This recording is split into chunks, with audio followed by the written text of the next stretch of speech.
বাংলা ভাষা বলা মানেই বাংলাদেশি, এমনই উক্তি কিন্তু ভিন্ন রাজ্যে শুনতে পাওয়া যাচ্ছে। ভিন্ন রাজ্যে আমাদের এই রাজ্য থেকে যারা কাজ করতে গিয়েছেন তারা শুধুমাত্র বাংলা ভাষা বলার জন্যই কাউকে কাউকে বাংলাদেশি শুনতে হচ্ছে এবং এর জন্য তাদের প্রহারও জুটছে, অত্যাচারিত হতে হচ্ছে, শুধু মানুষের হাতে না এমনকি প্রশাসনের পুলিশদের হাতেও। এমনই কিছু ঘটনা সম্প্রতি সামনে এসছে, তারই এগেনস্টে কিন্তু আমাদের পশ্চিমবঙ্গের মাননীয় মুখ্যমন্ত্রী মুখ খুলেছেন এবং বিরোধিতা করেছেন চরম রূপে। আজ তারই এক নিদর্শন দেখা গেল ডানকুনি টাউন তৃণমূল কংগ্রেসের তরফ থেকে। ডানকুনি টাউন তৃণমূল কংগ্রেসের ৮ নম্বর এবং ৯ নম্বর ওয়ার্ডের যে মানুষজন তারা এই প্রতিবাদে সামিল হন। প্রায় এই দুটো ওয়ার্ডের 400 থেকে 500 আনুমানিক মহিলা কর্মীবৃন্দ তারা এই পদযাত্রায় সামিল হন। বাংলাদের ওপর বা বাঙালিদের ওপর যে অত্যাচার এবং বাংলা ভাষা বলার জন্য যে অত্যাচার, তারই প্রতিবাদে আজকে এই মিছিল ডানকুনি চৌমাথা থেকে শুরু করে ডানকুনি রেলগেট অবধি আসে।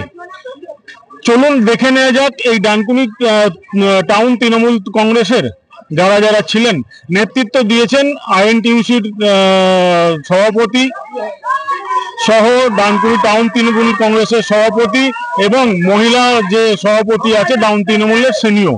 চলুন দেখে নেওয়া যাক বিস্তারিত। আজকের এটা আমাদের সর্বভারতীয় তৃণমূল কংগ্রেসের নির্দেশে। আপনারা জানেন যে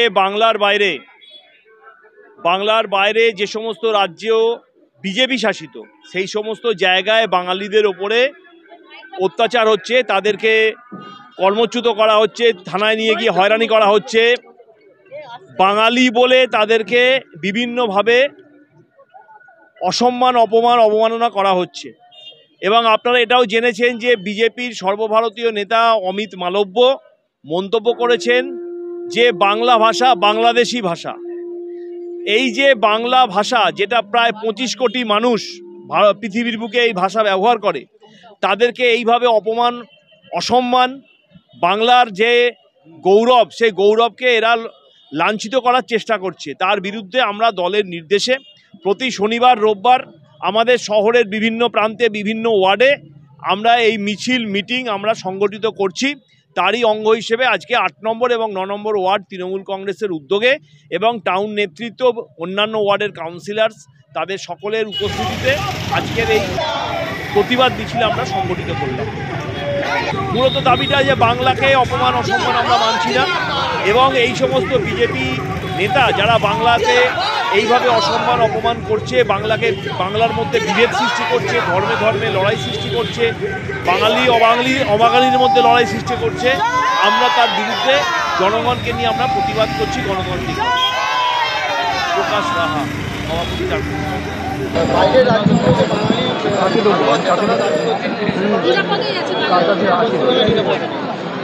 পশ্চিমবঙ্গে বাঙালি নিরাপদে নেই।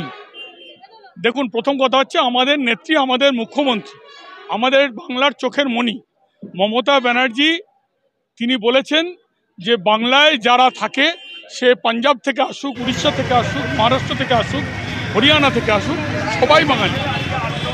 আর যে ভাষায় আমরা কথা বলি, যে ভাষায় দেশের গান রচিত হয়, জাতীয় সঙ্গীত রচিত হয়, সেই বাংলা ভাষাকে আমরা সম্মান করি। আমরা চাই যে সারা ভারতবর্ষের, পাঞ্জাবে হোক, হরিয়ানায় হোক, মহারাষ্ট্রে হোক, ওড়িশায় হোক, বাঙালি এবং বাংলা ভাষা, সেটা আমরা যেভাবে অন্যান্য ভাষাকে এবং অন্যান্য রাজ্যের মানুষকে সম্মান জানাই বাংলায়, তেমনি আমরা বাঙালিরা এবং বাংলা ভাষা সেখানেও যাতে সম্মান পায়, এটাই আমাদের মুখ্য দাবি, মূল দাবি।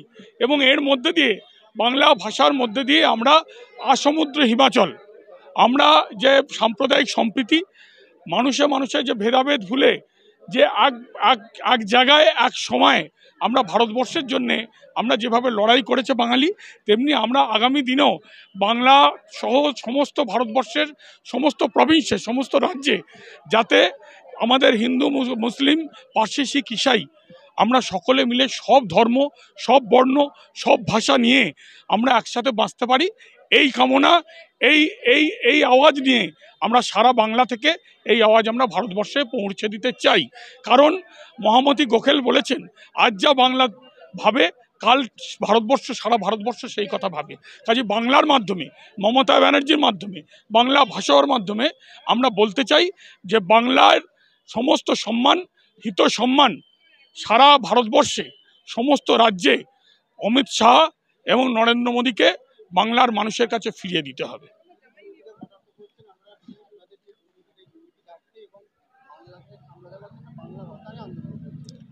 দুর্নীতি বাংলায় যেটুকু আছে তার জন্যে মমতা ব্যানার্জি সহ তৃণমূল কংগ্রেস যেখানে যেখানে দুর্নীতি থাকছে সেখানে সেখানে সেই দুর্নীতিকে ঢাকছে না, সেখানে সেখানে আইনের মাধ্যমে আমরা সেটাকে প্রতিষ্ঠিত করছি। যেটা অন্যায় সেটা অন্যায়, কিন্তু সারা ভারতবর্ষে যেভাবে সাংবাদিকদের ওপর অত্যাচার হচ্ছে, যেভাবে বিরোধীদের ওপর অত্যাচার হচ্ছে, যেভাবে সাংবাদিকরা খুন হচ্ছেন, সেটাকে তার প্রতিবাদ করে বাংলায় আমরা সমস্ত সাংবাদিককে সেই তাদের যে বলার অধিকার, সারা বাংলায় মমতা ব্যানার্জি 2011 থেকে যে মানুষের বলার অধিকার তৈরি করে দিয়েছেন, যা বামফ্রন্ট সরকারের সময় ছিল না, সেই কথা ভেবে আমরা কিন্তু এই একই স্বরে আমরা বলতে চাই, মানুষের অধিকার, মানুষের ভাষার অধিকার, মানুষের খাদ্যের অধিকার, মানুষের পরিধানের অধিকার, এটাকে প্রতিষ্ঠিত করতে হবে এবং করতে হবেই। আমার নাম দেবাশিস নন্দী, আমি 9 নম্বর ওয়ার্ডের কাউন্সিলর এবং ডানকুনি শহর INTTUCর সভাপতি। বাংলা ও বাঙালি ইস্যুতে রাজ্য তৃণমূল কংগ্রেস এই মুহূর্তে একেবারে প্রতিবাদে নেমে পড়েছে। প্রতিবাদের টার্গেটে রয়েছে বিজেপি। 26-এর বিধানসভা নির্বাচনের আগে এটা একটা বড় ইস্যু হতে চলেছে, এমনটাই মনে করছে রাজনৈতিক বিশেষজ্ঞ মহল। কি বলবেন? দেখুন, বাঙালি এবং বাংলাভাষী এই নিয়ে তৃণমূল আন্দোলন করছে। আজকে আপনাদের চিন্তা করুন তো, ঘরের মধ্যে পাঞ্জাবি বউ মানে মেয়েকে বউ রেখে আর এখানে বাংলা ভাষা করলে হবে? আপনি আপনার এখানে সাংসদরা উড়িষ্যা থেকে জামাইবাবু ধরে নিয়ে আসবে, সেটা কি বাঙালি?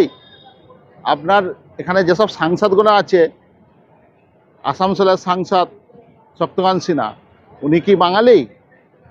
আপনার হচ্ছে বর্ধমান দুর্গাপুরের সাংসদ, উনি কি বাঙালি? আপনার হচ্ছে বহরমপুরের সাংসদ, উনি কি বাঙালি? গুজরাট থেকে ছেলে ধরে নিয়ে এসে এখানে সাংসদ করবেন, বিহার থেকে ছেলে ধরে নিয়ে এসে এখানে সাংসদ করবেন, আসাম থেকে ছেলে নিয়ে এসে এখানে সাংসদ করবেন, আর এখানে বাঙালিদের বলবেন আমরা বাঙালি করে চেঁচালে হবে? কেন রাজ্যের মুখ্যমন্ত্রী বলছেন সবাইকে একসঙ্গে নিয়ে চলার কথা। উনি তো পাঞ্জাবিকে আলাদা করতে চাইছেন না, উনি তো গুজরাটিকে আলাদা করতে চাইছেন না, উনি সবাইকে নিয়ে একসঙ্গে চলার কথা বলছেন। কিন্তু কেন্দ্রের সরকার তারা বাংলা ও বাঙালিকে, এবং কেন্দ্রীয় সরকার যে দল দ্বারা পরিচালিত বিজেপির মুখপাত্র অমিত মালভিয়া বলছে বাংলা ভাষাই নাকি ভারতের ভাষা নয়, বাংলাদেশি ভাষা। এই বিষয়ে আপনার প্রতিক্রিয়া কি? বাংলাদেশি ভাষা, বাংলা ভাষা বাংলাদেশি নয়, বাঙালির ভাষা বাংলা ভাষা। আপনার দলের মুখপাত্র সে তো বলছে যে বাংলা হচ্ছে বাংলা ভারতের ভাষাই নয়, বাংলাদেশি ভাষা। আমার সরকার বাংলাকে ধ্রুব ভাষায় মনে হয় স্বীকৃতি দিয়েছে, তো আমার যদি সরকার বাংলা ভাষাকে ধ্রুবতী এতে ভাষায় স্বীকৃতি যদি না দিতে পারে, তাহলে বাংলা ভাষা নিয়ে আবার কি বলবেন ওরা? তাহলে অমিত মালভিয়া যিনি বক্তব্য রেখেছেন সেই বক্তব্যটা নিশ্চয়ই আপনারা এগ্রি করছেন না? উনি হয়তো সেইভাবে বলেন, উনি ভাবছে ধ্রুবতী ভাষা যেহেতু আমাদের বাংলাকে করেছে সেই জন্য। বেশ, তাহলে আপনাকে বলি, আপনি নিশ্চয়ই অবগত আছেন যে কয়েকদিন আগে, মানে এখনো 1 সপ্তাহ হয়নি, 1 সপ্তাহ হয়েছে, দুর্গাপুরে প্রধানমন্ত্রী এসেছিলেন। তিনি মঞ্চে উঠেই বললেন কেমন আছো দুর্গাপুরবাসী, তারপরে বললেন জয় মা কালীর জয়, জয় মা দুর্গার জয়। উনি তো নিজে বাংলা বললেন। হ্যাঁ, তাহলে কি করে আপনারই দলের মুখপাত্র অমিত মালব্য এই কথা বলে যে বাংলা ভারতের ভাষাই না বাংলাদেশি ভাষা? বাংলা ভাষা ভারতবর্ষেরই ভাষা, বাংলা ভাষা বাঙালির ভাষা, এটা নিয়ে কোনো দ্বিধামত নেই। কিন্তু আজকে তৃণমূল কংগ্রেস যে আন্দোলন করছে, আজকে বাঙালিদের উপর বিভিন্ন রাজ্যে অত্যাচার হচ্ছে, বঞ্চনার শিকার হচ্ছে, প্লাস নিগ্রহের শিকার হচ্ছে, এই বিষয়টাকে নিয়ে আপনার বক্তব্য? দেখুন, ওখানে বাঙালিদের উপর অত্যাচার হচ্ছে, কোন বাঙালিদের উপর অত্যাচার হচ্ছে সেটা তৃণমূল কিন্তু বলছে না। আচ্ছা, বাঙালিদের উপর অত্যাচার হচ্ছে এটা কিন্তু সঠিক কথা। ওখানে বাংলাদেশি রোহিঙ্গাদের উপর অত্যাচার হচ্ছে, ওখানে বাংলাদেশি মুসলিমদের মানে অনুপ্রবেশকারীদের উপর অত্যাচার হচ্ছে। সেটা অত্যাচার হচ্ছে, এটা আমরা স্বীকার করছি, কারণ ওখানে ধরপাকড় চলছে। সেই জন্যে ওখানে কিছু লোক হয়তো তার মধ্যে সব একটা চাল বাঁচতে গেলে দেখুন সব চাল তো বাঁচে, দু একটা কাঁকড় চলে যেতে পারে, তো সেটা আবার তো সরকার ওটাকে ঠিক করে নিচ্ছে। তার মানে আপনি বলতে চাইছেন যে মালদার কালিয়াগঞ্জ বা সেখান থেকে যারা যারা গেছিল পরিযায়ী শ্রমিক, তাদেরকে যে হ্যারাস করে পাঠিয়েছে তারা আতঙ্কিত, এবং সেখানকার বিধায়করা দায়িত্ব নিয়ে তাদের ঘরে পৌঁছেছে। দেখুন, এখানে ভারতবর্ষের হিন্দুদের, বাংলাদেশি শরণার্থীদের আর ভারতবর্ষের মুসলিমদের কেউ অত্যাচার করতে পারবে না, কারণ আমরা সব সময় ভারতীয় মুসলিমদের পক্ষে। ভারতীয় মুসলিমরা আমাদের ভাই। ওপার বাংলা থেকে যে সমস্ত হিন্দু আসবে তারা আমাদের এদেশে শরণার্থী, আর আমাদের এদেশে বাংলায় যারা আমরা থাকি, ভারতবর্ষে যারা থাকি, আমরা সবাই ভারতীয়। একটা বিষয় হচ্ছে, যারা এতদিন যারা অনুপ্রবেশকারী হিন্দু, যারা হয়তো এই দেশে একজন দেশের নাগরিক হিসাবে স্বীকৃতি পেয়েছে, আগামী দিনে তারা শরণার্থী হিসেবে থাকবে, এটা কি তাদের আত্মমর্যাদায় আঘাত নয়? কি মনে করেন? আরেকবার বলো। যারা এদেশে অনুপ্রবেশকারী হিন্দু, তারা এতদিন এই দেশের একজন সাধারণ নাগরিক, দেশের নাগরিক হিসাবে তারা সেই সম্মানে বা সেই মর্যাদা নিয়ে তারা বেঁচেছিল, কিন্তু এরপর তাদেরকে শরণার্থী হিসেবে থাকতে হবে। না, শরণার্থী নয়, তাদের তো ভারতবর্ষ সরকার তাদের ভারতবর্ষের মানে কি বলো ভারতীয় আলাদাভাবে ট্যাগ দিয়ে দেওয়া হবে যে তারা অনুপ্রবেশকারী, তারা ঢুকেছে তারপরে ভারতীয় নাগরিকত্ব পেয়েছে। না, তারা তাদের তো তার জন্যই তো ভারতীয় করার জন্যে কোনো রাজনৈতিক দল ওদের উপর মানে এই ট্যাংমাটা লাগাতে পারবে না। তার জন্যেই কিন্তু বিজেপি সরকার আইন করেছে যে তারা সবাই ভারতীয়। আরও একটা ছোট্ট প্রশ্ন, আপনার বক্তব্য অনুযায়ী যে কোনো ভারতীয় অনুপ্রবেশকারীদেরকে বাঁচতে গিয়ে এখানকার মুসলিম বাংলাদেশ এদের উপরে, সংখ্যালঘুদের উপরে অত্যাচার হচ্ছে। চুঁচুড়ার দেবাশিস, তাকে কিন্তু 3 দিন ডিটেনশন ক্যাম্পে কাটিয়ে আসতে হয়েছে, তারপর তথ্য প্রমাণ দিয়ে সে আবার বাড়ি ফিরে এসেছে, কিন্তু তার 3টে দিন তার এবং তার পরিবারের যে মানসিক চাপ, শুধুমাত্র বাংলা ভাষার জন্য তাকে কিন্তু এই সমস্যায় পড়তে হয়েছে। কি বলবেন? দেখুন, বাংলা ভাষার জন্যে নয়, আপনারা জানেন দিদিমণি যেভাবে আধার কার্ড, ভোটার কার্ড পয়সা দিয়ে তৈরি করছে, এবার সেখানে আমি তো আপনাদের বললাম 2-1টা চালে কাঁকড়, সব চালে কাঁকড় বাঁচা যায় না, 2-1টা কাঁকড় চলে যায়। এবার হয়তো সেইখানে 2-1 জন ওখানে চলে গেছেন, সেগুলোকে আবার সরকার তাদেরকে আবার ছেড়ে দিয়েছে। আচ্ছা, এইটা কি তৃণমূল কংগ্রেস এই বাংলা ও বাঙালি ইস্যুটাকে ক্রিয়েট করে রাজনৈতিক বাতাবরণ পার হওয়ার চেষ্টা করছে? দেখুন, এখানে তৃণমূল কংগ্রেস যতই বাংলা বাঙালি করুক, বাংলার মানুষ কিন্তু 26 সালে তৃণমূলকে বিসর্জন দেবে, ওরা যতই যাই করুক।